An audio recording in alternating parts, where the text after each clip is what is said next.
It's time for the Rick Smith Show. Now, here is the voice of the working class, Rick Smith.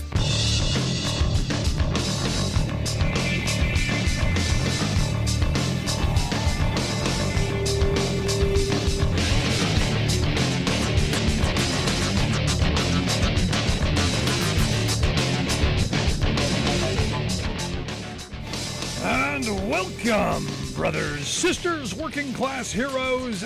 This is the Rick Smith Show.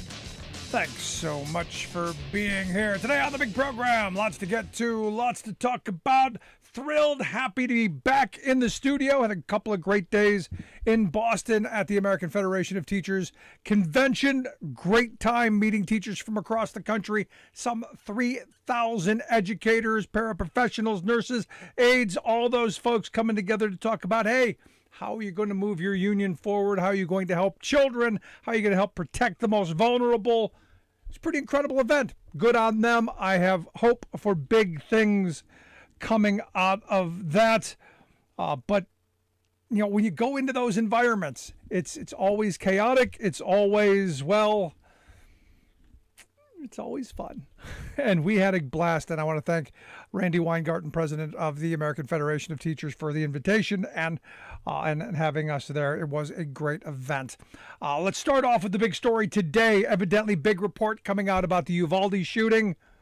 And in talking with the teachers and people who work in schools, and look at people who work in places where people congregate. This is one of the big issues. How do we keep people safe? How are we going to ensure public safety? Uvalde kept coming up because of the failures of the police. We find out today from this report, there were nearly 400 police officers at that elementary school in Uvalde. 400 to confront the one gunman with an AR-15. One. And what they found is that law enforcement failed to adhere to their active shooting training. They failed to prioritize the safety of saving innocent lives, those children, because they also said, hey, had they acted sooner, lives would have been saved. But they put their own safety over that of those kids. And go, yeah, that's for the vast majority of people, that's human nature. But in this environment where you've taken this active shooter training, and you should have a plan in all of these scenarios, because you do these school scenarios. 77 minutes, way unforgivable. I mean, I'm not even going to say too long. Unforgivable. And the reality is this is where the right has the upper hand in arguing. If those teachers would have had a gun, to a person, every teacher I spoke to, and I did not find one who said, I think I would take on someone with an AR-15. They all said the same thing. Someone with a little pea shooter is not going to take on someone with a weapon of war. Look at all those 400 police officers in full gear with the proper gear to be able to take this on. This is the training. 400 of them, armed, body armor, all the gear necessary, and still fail. You think the elementary school teacher is gonna do that? The answer is no. Now, while we were at the convention, they held a panel with gun rights activists. We did have an opportunity to sit down with Sarah Lerner from Teachers Unify to talk about her organization and her experience in what for her was one of those situations. She's a high school teacher at the Stoneman Douglas High School in Parkland, and why she started her organization and what the thoughts were. But they had a panel where they talked about, hey, what are the ways forward? And what President Biden just signed is a half step towards getting to where we need to be. And look, it's what you need to do. I'll tell you, teachers are on edge. Some of them are, putting on the proud face. We just have to muster forward. But this is one of those things that no kid should have to worry about. And I go back to my own years in school. We were worried about Russians dropping bombs on us, and look, we kind of knew it was never going to happen because it hadn't happened yet. This is one of those things where had you seen it happen somewhere else, we'd have taken those drills a whole lot more seriously, and they would have been a whole lot more traumatic. But imagine, going to school every day and going, hey, could today be that day? And then add on all of that other pressure and all that other stress. All because we don't want to take on what the real problems are. But this report, fairly damning. And we'll see what happens. We'll see what comes out of this. Will there be changes? I don't know. Love to hear your thoughts, though. 1-866-416-RICK, 1-866-416-7425. Great to be back in the studios. As I said, we were at the convention, and, they brought in some of the organizers from the Amazon Labor Union, some organizers from the Starbucks campaigns. And look, there's some great victories on the union front happening as we speak. And they're winning NLRB elections. Now, these haven't, so far, none of this has turned into union contracts. I'm told they're in the works. I'm told they're pushing, they're fighting. Now is not the time to go, hey, we won, and it's over. Now is the time to be standing up and fighting even more. But one of the women organizers for the Starbucks campaign, this Kayla Clay, she said something that just grabbed my attention. And it was this, that she said, up until a year ago, she didn't even know what a labor union was. And this is an education problem. This is a problem of generations not talking about what was fought for: the 8-hour day, weekends, vacation, holidays, you name it. Labor unions fought for it. And, this is one of those moments. I don't see this as a negative. 10 years ago, I would have probably said something negative, but this is an educational opportunity. This is an opportunity to go, hey, we got a chance to educate, to engage, to get people to stand up and say, now is the right time. Now is the time that we step forward, speak out, and fight for more. Let's go to the phone lines. We've got John from Los Angeles on line one. John, how are we doing tonight? Doing okay. Thank you, Rick. What's on your mind, brother? Well, the Uvalde police really let down those kids, and they let down the parents, and they let down everybody else. I've heard that it's possible that they're in what's called a culture of complacency. I just heard it, but elsewhere. But it's that culture of complacency, if that's what it really is, that made them stand back and stand down. It's that culture of complacency that it permeates this whole system that we live in, and that's what pisses me off, and maybe that's what angers a lot of people in this country, and they feel let down. Okay. Yeah, I feel let down. Look, we put a lot of faith in our police department. We give them a lot of power, and in these moments, they're supposed to be the ones who are rushing in, not standing in the hallway putting on hand sanitizer. Well, I'm not just talking about the police. I mean, they've got so many rituals and rules and chains of command and things that probably tie themselves into Keystone Cops. I don't know, but I'm not one of them. I'm not over there, and I'm not a big shot in this country either. I'm just merely a citizen.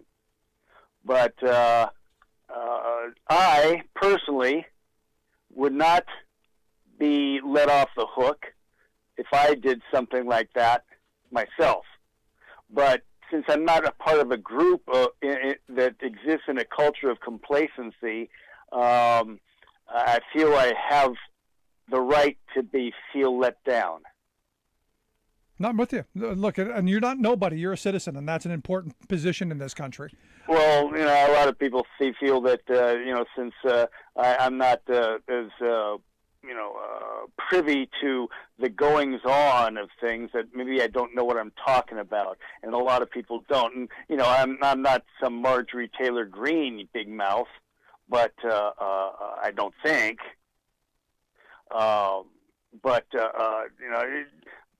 People in power need to show the right stuff for the rest of us to follow. Otherwise, it's all going to fall down too. The role models in this country are just so complacent, it's pathetic. They're all Donald Trump. No, I'm with you, John. And look, this is one of those moments that we should all be angry. We should all be infuriated because this isn't a political issue. This isn't right, left. Oh, yes, it is. No, it is all political. See, I don't see this as a political issue. Political. I see this as is a failure of that department to do what they were trained to do. No, I'm sorry. There's just no justification for what they did. I don't care about hierarchy. I don't care about Keystone Cops. No justification. It's not formally political, sir, but when people have to deal with each other, that's politics. Okay, in my opinion, it's a very generalized politics, but no, it is political if you look at it in a very diluted, generalized form. The ones in power, the authorities, have got to re-examine. There's got to be a re-examination. There's got to be something. There's got to be some house cleaning there as well. But John, I appreciate the thoughts, man. Thanks so much. You're welcome, sir. Good stuff. Let's go to Alice on line 3. Alice, what's on your mind tonight? Well, the only thing I have to say is only in Texas. I mean, seriously, almost 400. 376 to be precise, according to WAPO. You have that many law enforcement officers, and nobody does anything. Then you have, Ken Paxton suing the government because it's their right to let women die. And I'm just going, only in Texas. No power grid. Yeah. They're all insane. No, I'm with you, Alice. Appreciate it. Have a good one. Thanks so much. No, I mean, see, here's my problem with this whole thing. I don't know how you stand in that hallway. I don't know how you stand there and you hear what was going on and not have even the appearance of more urgency. I just don't know how you do it. I just don't know how you do that and not have that appearance of urgency, that appearance that something has to get done. I don't know how you do it. Let's go to Kurt on line 2, calling from Akron. Kurt, what's on your mind, brother? How are you? Hey, not too bad, Rick. And you know what? Nice to talk to a fellow Northeast Ohioan. Yeah, it's good to see you. Good to hear from you, brother. Yeah. Hey, the reason I'm calling is first of all, that Uvalde thing. Oh gosh, I can't even find the words for that. But the reason I was calling was, I have to agree with you about the whole idea of the lack of education of these kids in the schools. I mean, what is it? Ever since Bill Bennett was our education secretary under Ronald Reagan, we basically had overall 2.5 generations of civically ignorant people in this country. Yep. No, you're absolutely right, and not just it's the fight over what they continue to push. I love hearing my right-wing friends say, "Oh, you just want to indoctrinate our children with," and you go, it's that kind of projection that they do. They're accusing me of things that they've already done and are doing by stripping civics out of school, by taking labor education out of school, by taking any kind of working class consciousness out of school. Well, that's like today. I was looking at Facebook and I saw that a school board member from my high school that I went to high school in down in Uniontown, Ohio, had passed away over the weekend. So now they're taking applications for the school board. And I'm thinking, oh my gosh, I hope they don't get a Trumpy who will follow this whole don't teach civics kind of stuff, or, indoctrinate the kids and keep them stupid. And all this other stuff. And I'm thinking, oh, man, this is going to be bad if this happens. But, hey, I'm the one who actually emailed you last Friday or last Thursday. And I'll tell you what, basically a lot of the stuff I learned, I had to self-teach myself, plus going to college at Kent State helped too. But, but it's just amazing. And I was in the process of doing a 1964 campaign history, audio history, and I actually added some of that Freedom Summer in there because that was a major issue with the Civil Rights Movement. And I'm sitting there listening to this stuff, and I'm thinking, this is stuff people need to listen to. This is stuff people need to know. Because what else is going to happen in the future if we have people who, gosh, just think if we lose people's rights to vote in this country with that whole Supreme Court the Moore case from North Carolina, yeah. Right. And are we going to have quote-unquote civil rights workers registering people to vote anywhere in this country, suffering the same fate as those civil rights workers down in Mississippi? I mean, kids aren't going to know this because, oh my gosh, that's critical race theory. No, in fact, we just had a listener call in the other day and say, look, I went through school here locally where I live, and she learned nothing about the civil rights era, didn't learn about Selma, didn't learn about any of the things about slavery. She knew nothing, and was just distraught as she was learning this stuff that, hey, I never knew any of this stuff. And the sad reality is a lot of folks, unfortunately, have no idea of what our history is. So when you start presenting what actual history is, now it seems like an agenda. And that's a problem where we are. And to listen to Lyndon Johnson behind the scenes talking to J. Edgar Hoover, Bobby Kennedy, Senator Eastman, all these people down in the South and in the government at that time, the parents of those 3 young men who were killed. Oh my gosh, that stuff makes your bones shake. I swear to gosh, you get a chill down your spine listening to that stuff. Yeah, back in 2015 we need to know. Back in 2015, we did a civil rights tour where we went, all through the southern U.S. and wherever they treated black people poorly, there's now an institute, there's a museum, there's a tourist trap to get you in there to spend your money to go, hey, look how bad we were to people. And some of the places were, really, difficult to go through. I mean, the images that they showed, in fact, the curator would come to me and say, you've got kids with you. Here, we're going to take the kids off into a different section while you go through this because it's some pretty ugly, pretty nasty stuff. And My dad would make us thank go goodness through for the the curator ugly for stuff. doing that. My dad would have made us go through the pretty ugly stuff just to make sure that my kids were, they were small at the time. That's now, but them being 13 and 16, yeah, now I would take them through. But when you're talking 5 and 7, no, we're not going to do that. Right. And I'll tell you what, though, if you really want to get chilled and know what's going on, Kent State actually has a walking tour of the events leading up to the shooting on May 4th, 1970, through the May 4th Visitor Center. Yeah, I've been on the campus. In fact, I've been thrown off the campus. I've lived on the campus myself for a year and a half. So yeah. In fact, I know some people here in the Northeast Ohio area who were actually there, and one of them was actually a friend of Sandy Scheuer's. We had interviewed one of the victims' sisters a couple of years ago, and the story that she tells is pretty. Pretty horrific. And was that Laurel Krause? Yeah.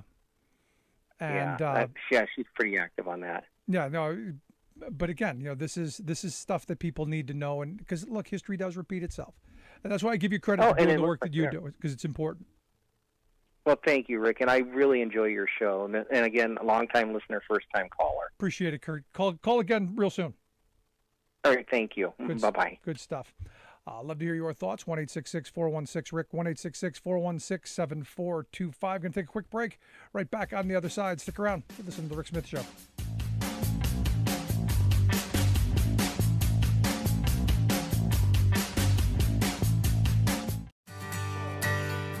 From the steel mills of Pennsylvania to the auto factories of Michigan to the modern makers movement, manufacturing makes our nation great.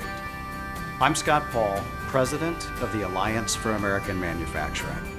We bring business and labor together to advocate for policies that everyone can agree on. Together, we can strengthen manufacturing and create good-paying American jobs. Help us keep it made in America.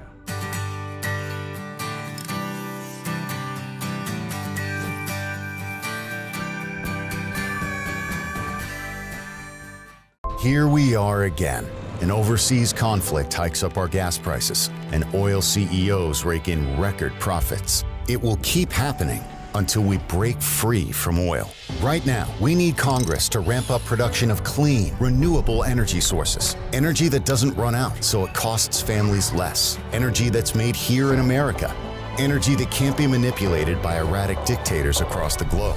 Because real energy independence is built on clean energy. It takes a lot to raise a family. A good job, a good salary, and some patience. A lot of people my age are drowning in college debt, but I chose a different path.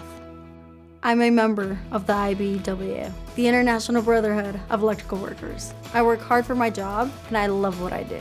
I had a lot of choices for my future, but I made the best choice for my family. IBEW, the right choice.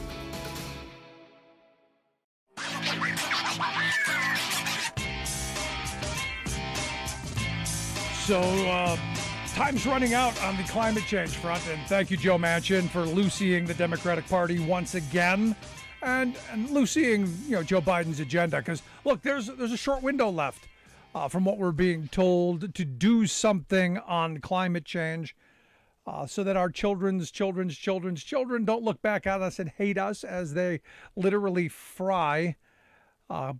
Interesting story coming out of Sky News today over in the UK. They are citing a military source that's saying that the UK Royal Air Force, they're grounded. Grounded Air Force. And again, I don't know how you have an Air Force when you can't get the little birds off the ground. Turns out it's the largest Air Force base. It's the largest base where the little birds take off from. Shut down because the runway has melted. Runway's melted. They can't take off. Runway melted because Europe's going through a major heat wave, and what they're calling an unprecedented heat wave throughout France and the UK, going to top national temperature records. I guess easily they're saying potentially killing several thousand is what they're also saying.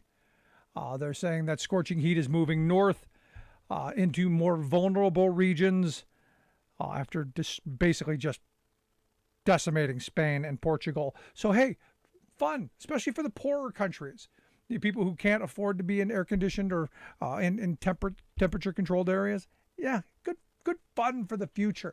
And again, as we do nothing, as we continue to do nothing, because we're good at doing nothing,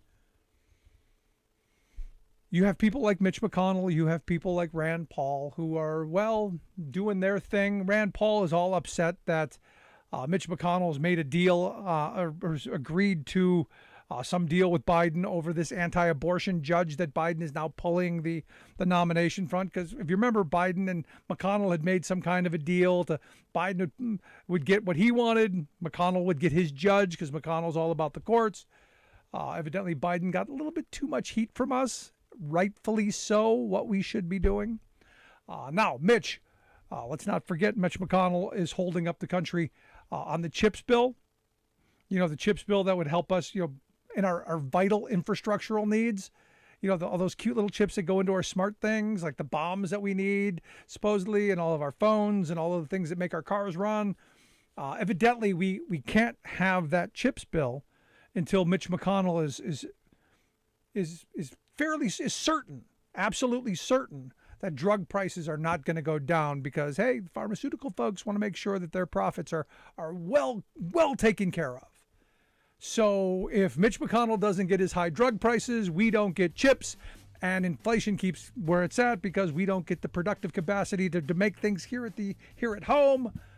Yeah, welcome to America, where Mitch McConnell, who's still in the minority, still controls things. Thanks, Joe Manchin. Back after this.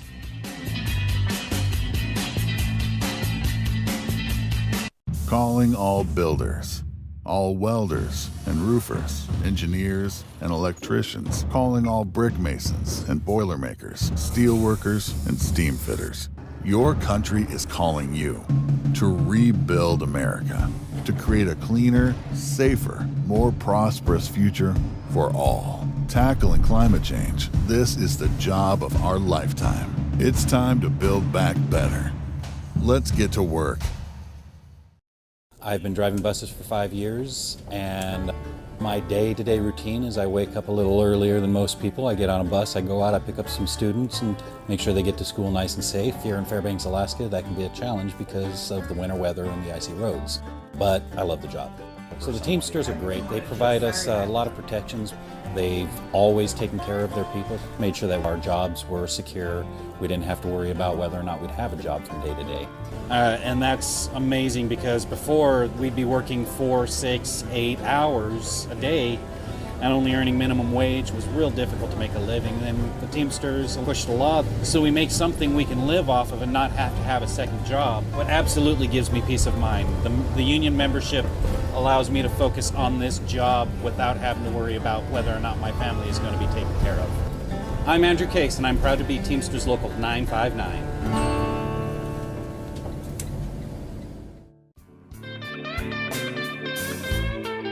Welcome back to the Rick Smith Show. Now, here is Rick Smith.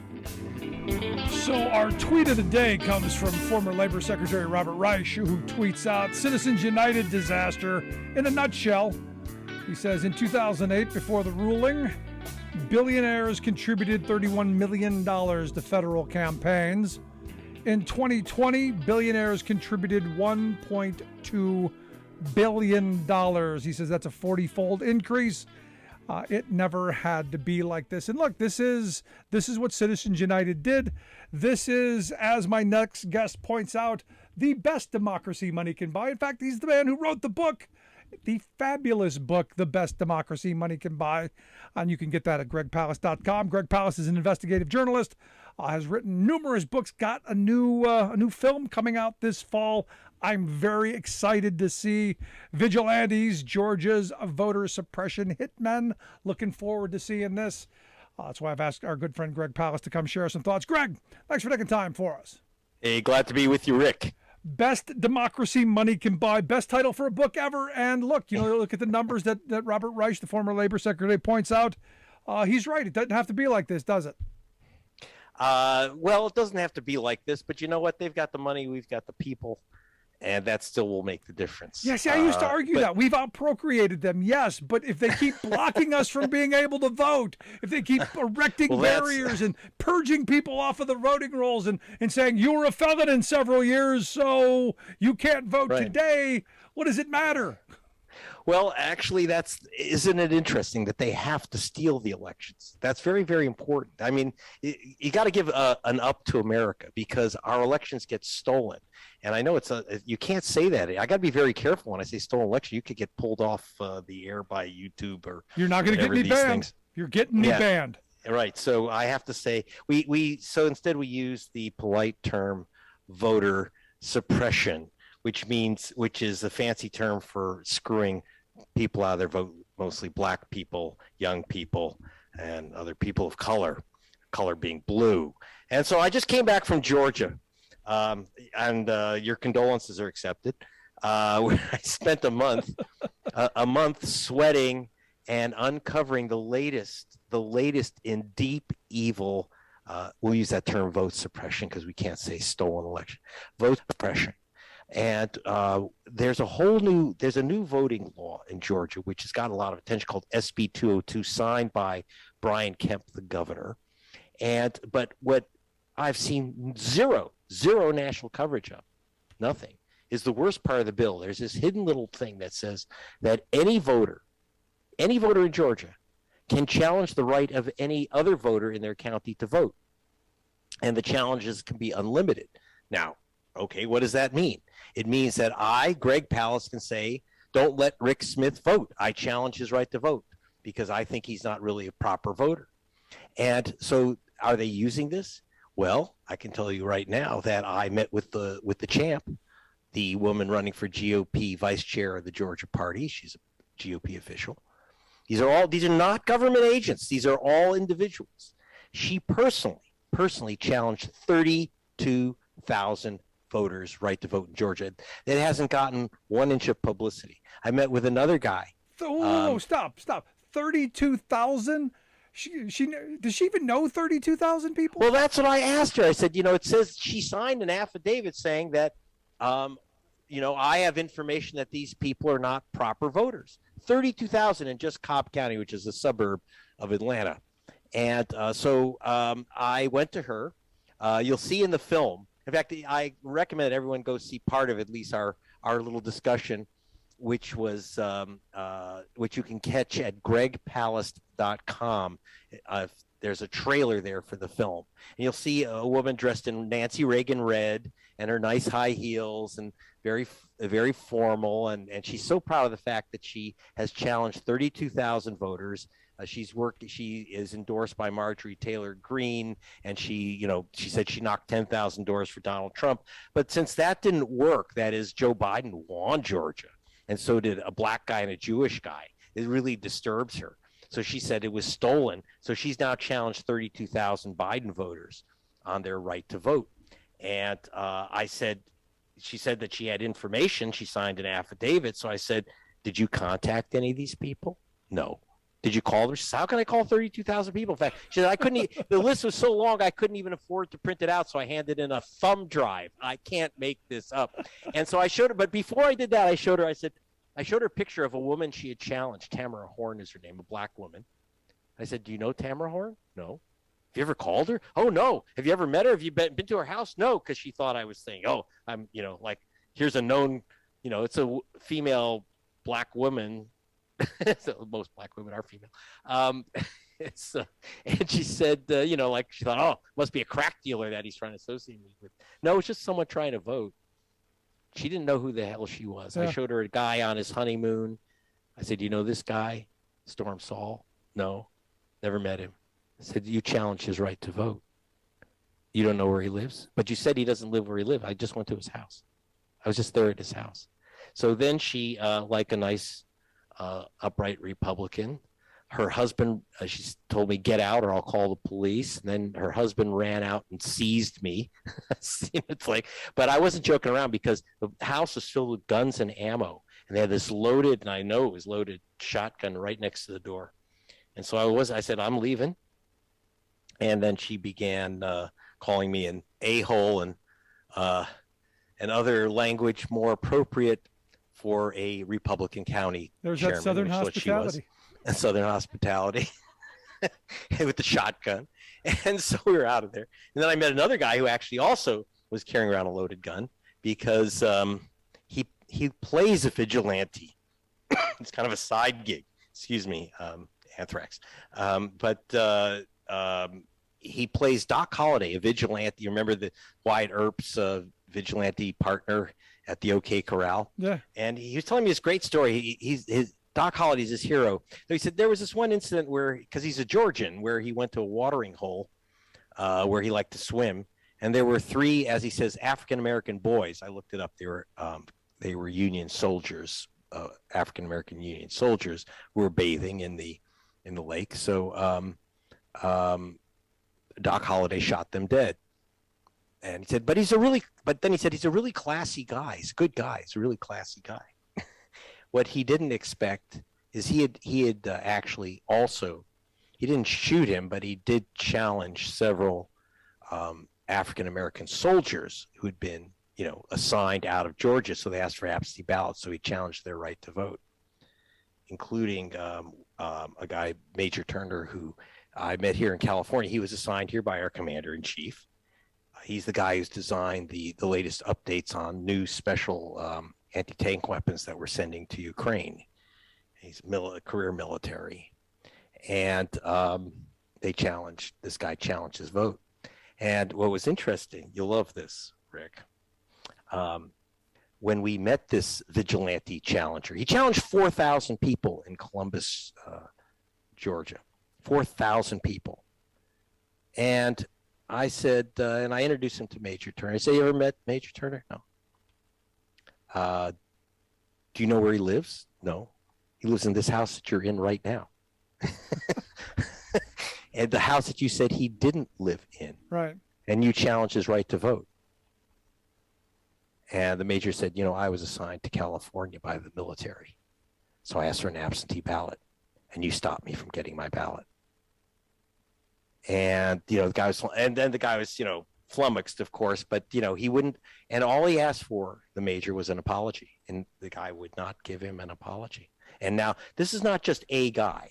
This is the chairman of the Republican Party in the county, right, who's also very close to Governor Kemp, and he is one of the chieftains of the state party on their state committee. That's what I was going to ask you, because this sounds coordinated. It sounds like there's someone behind all of this, and gee, who could that be? And that's 88 operatives, everyone a Republican Party operative.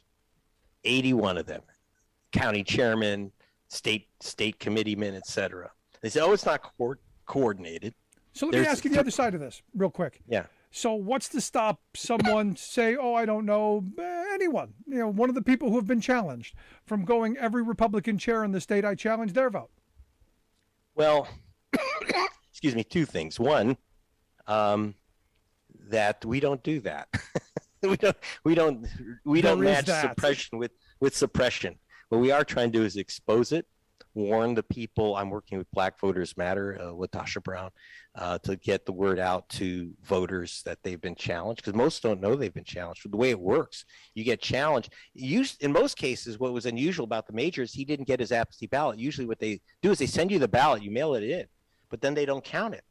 The only way you get your ballot count is to know you've been challenged and go into a court-like hearing at the county, at your county board, to prove you are who you are. It's pretty hard if the commander-in-chief has sent you to Ukraine or to Poland or to California because of the war. So this is the game that they're playing. Yeah, I mean, we could do tit for tat, but I suspect also is that they have planned for that. And the first thing that they would do is reject those challenges. Now, just so you know, that there's a lot of Republican officials. In fact, most Republican county clerks, not the politicos, but the clerks, refuse to take these challenges at first, which is why it's in SB 202.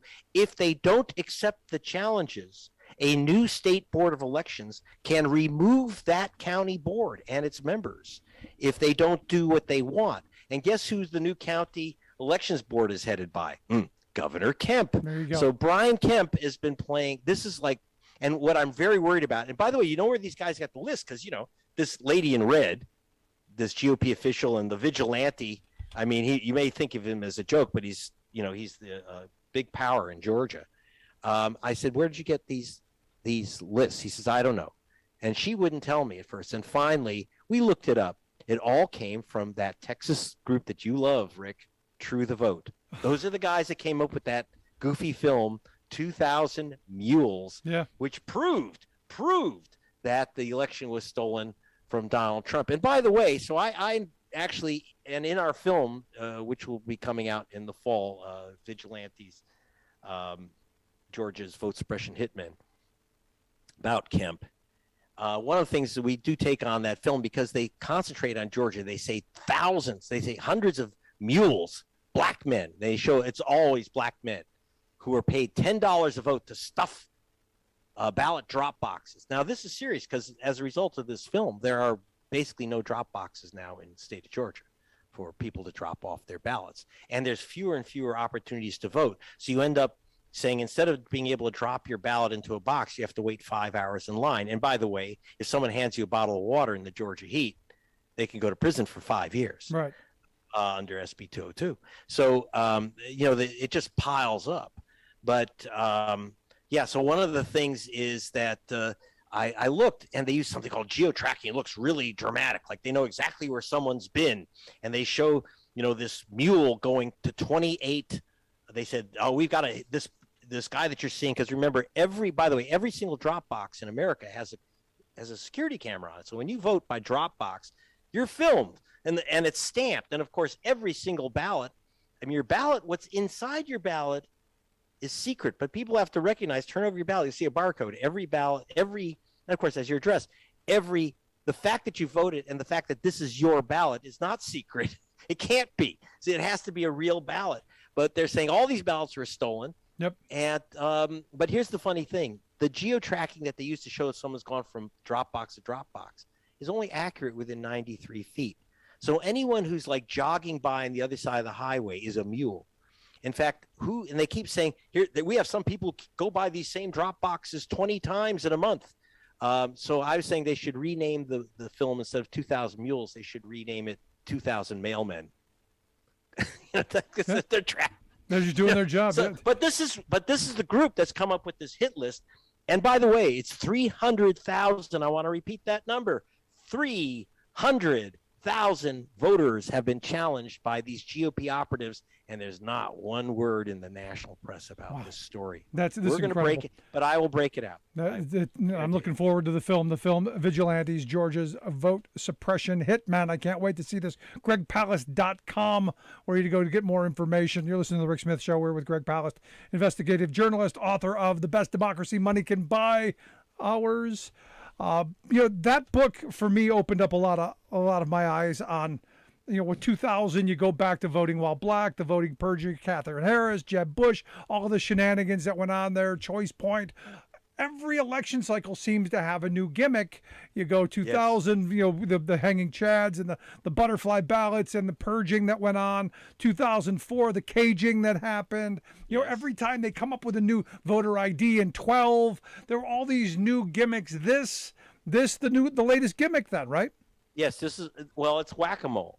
I mean, you understand, I've been going back to Georgia for 9 years because it's in Georgia where they test drive their vote suppression techniques. So, for example, they came up with this thing, use it or lose it, where if supposedly, again, they're looking to see if you've moved. We had experts. When Stacey Abrams ran for governor against Brian Kemp 4 years ago, we were able to show the state, and we went to court with it, 340,144 voters, 1/3 voters, were wrongly purged from the voter rolls by the Secretary of State, who, by the way, his name is Brian Kemp, and the candidate for governor was Brian Kemp. Even the Wall Street Journal said that's unethical.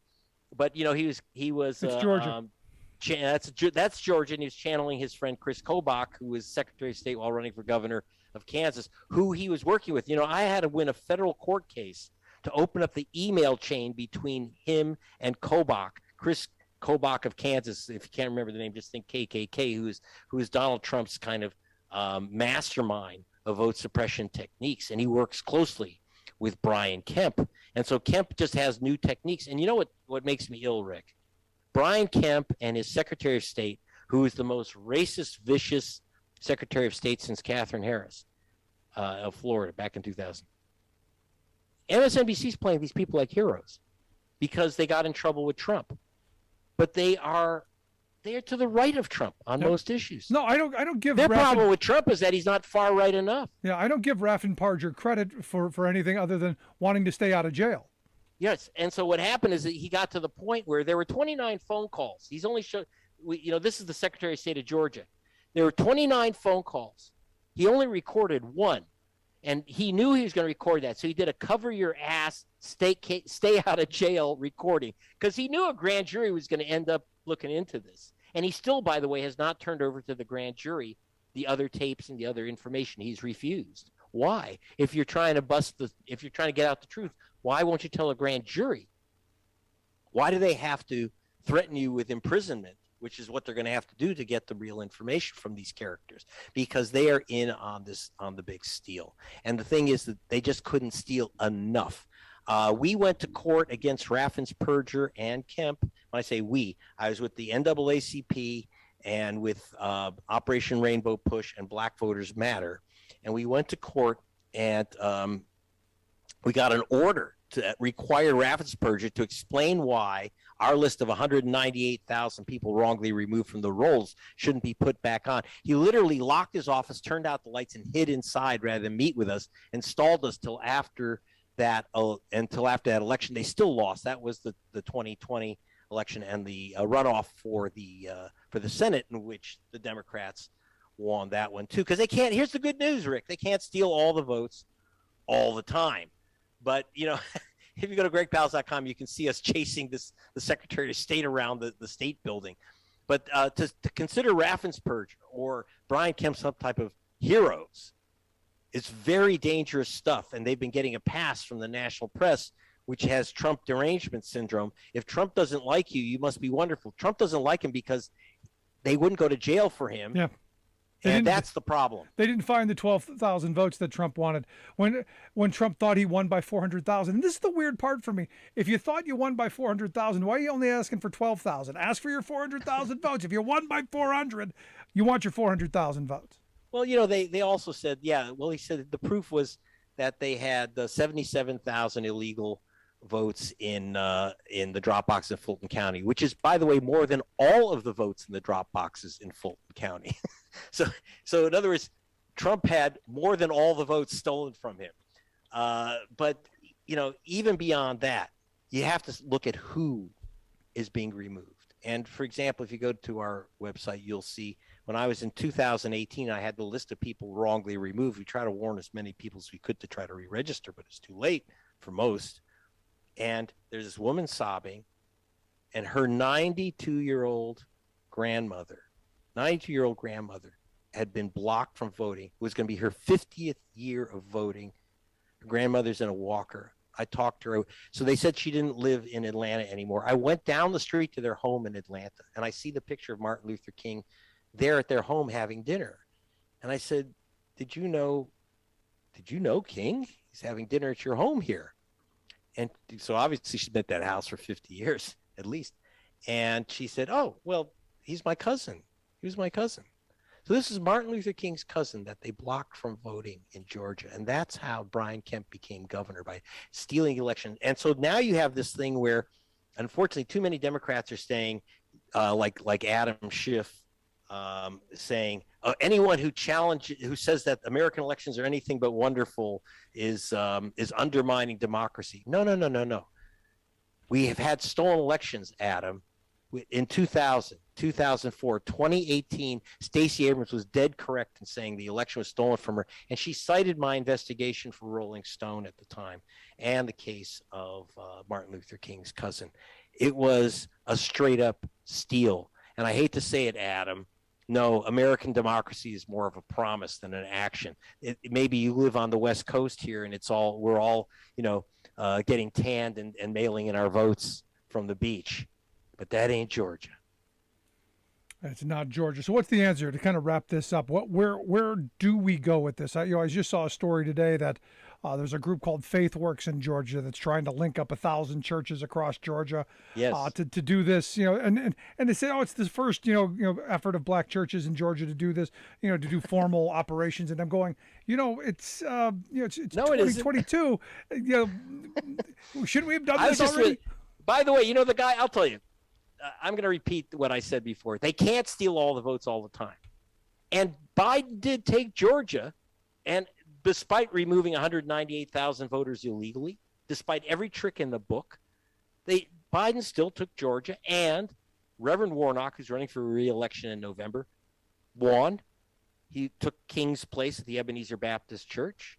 John Ossoff won as well. I mean, they cannot stop history. They can slow it down. They can block voters. They can pull all these tricks, but they can't steal all the votes all the time. And that's why I'm glad to hear this thing. But of course, they didn't invent faith-based voter protection. It was started by the Southern Christian Leadership Conference at a restaurant called Pascal's. I only found this out because Major Turner, the guy whose vote was challenged by the Republican Party, this career military man, his father was one of the founders of the SCLC, and who had suggested that when they were at this restaurant with Martin Luther King and Ralph Abernathy, that they were founding the Southern Christian Leadership Conference. He said, I think we should move over to the church so that we don't say that the SCLC was founded at a dive bar. So they moved over to the Ebenezer Baptist Church, and the rest is history. And by the way, I asked him, I said, did you know that you were going to change history that night? He said, oh, absolutely. So we're going to keep changing history. That's the only way to do it. There you go. The movie Vigilantes, Georgia's vote suppression hitmen. We'll get links out on social media where you can check that out. GregPalast.com, the website, coming out very soon. Looking forward to that. Greg, as always, great stuff. Look forward to having you back again real soon. Thank you, Rick. Glad to be with you again. Good stuff. Our good friend Greg Palast. I'm going to take a quick break right back after this. Again, gregpalast.com. Don't forget, check that out. Excellent stuff there. Back after this.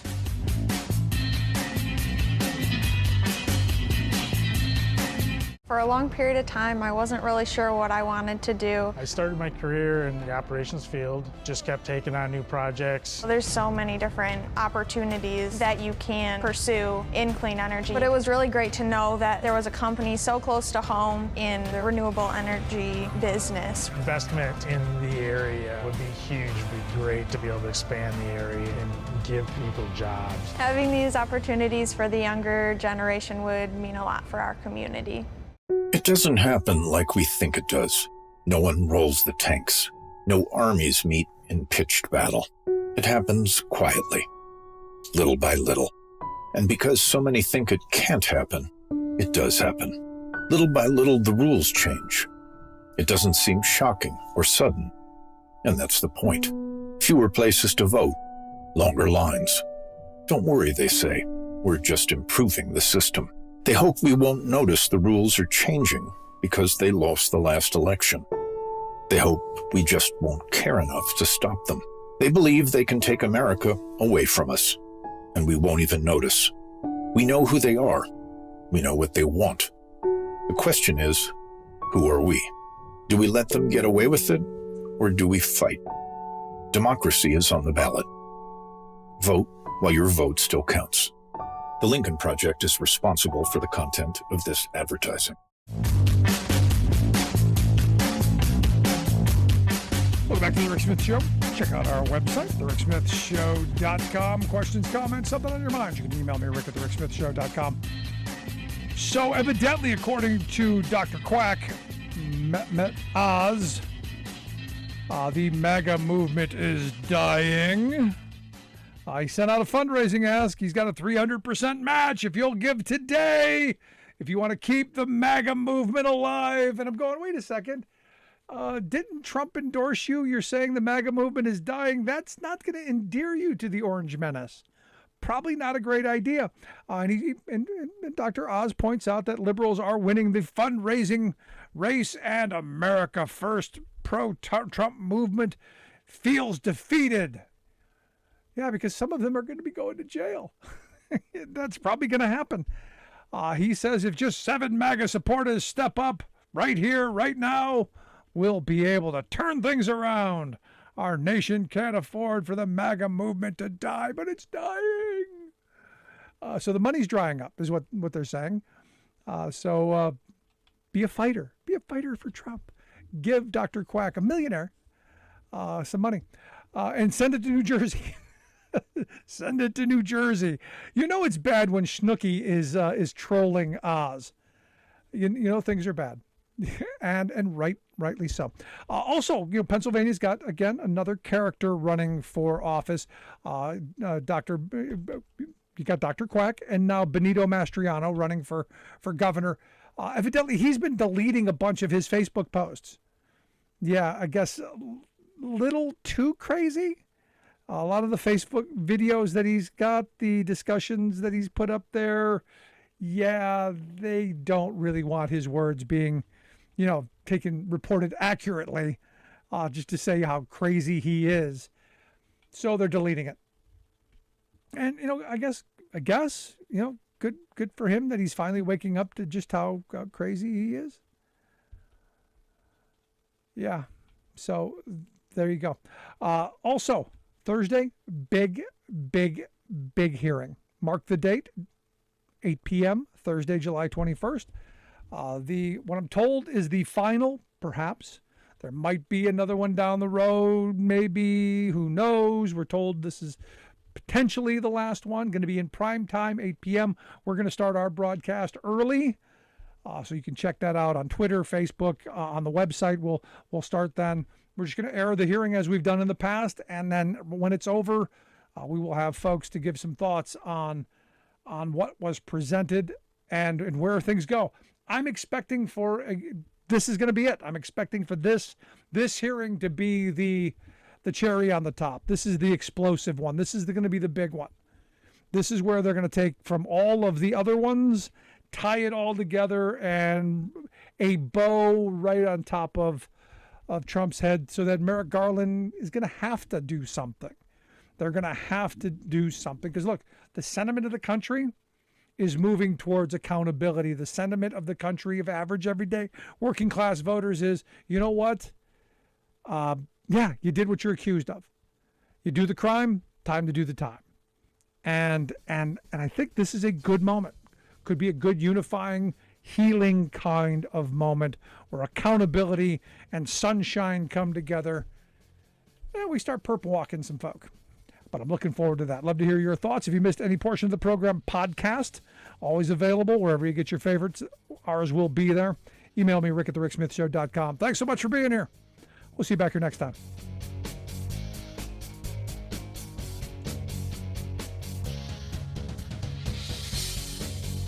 You've been listening to The Rick Smith Show. Email Rick at rick@thericksmithshow.com.